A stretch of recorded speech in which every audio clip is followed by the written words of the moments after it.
பல பேருக்கு கல்லெடுப்புன்ற நோய் வந்து அதிகமாக இருக்குது, பரவிட்டு வருது. அது வந்து தவிர்க்க சுத்தமாக கரைக்கக்கூடிய செடி மூலிகை ஒன்று இருக்குது. அது பேர் ரணகல்லி. இப்போ தான் அதை பார்த்துட்ருக்கோம்.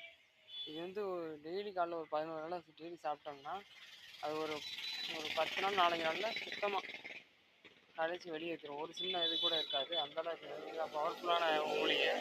இதை பாருங்கள். இதுதான் அது கூட. இப்போ அதோட வல்லாரை நாட்டு வல்லாரைன்னு சொல்லி இங்கே இருக்குது. இது அந்த செடி வந்து இது ரொம்ப பவர் கொண்ட வல்லாரை. இது வந்து இது ஒரு சில இடங்களில் தான் பார்க்க முடியும். அதோட கற்பூரவள்ளி இலை. இது வந்து ஓமத்திராய் சொன்னாங்கல்ல, ஓம வாட்டர், அதுக்குள்ளே செடி இது.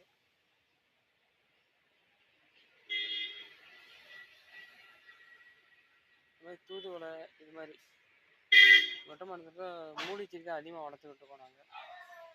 இன்னும் சரியானங்க இதெல்லாம் ரெடி பண்ண போகிறோம். பிடிச்சிருந்தா உங்கள் லைக் பண்ணுங்கள், ஷேர் பண்ணுங்கள்.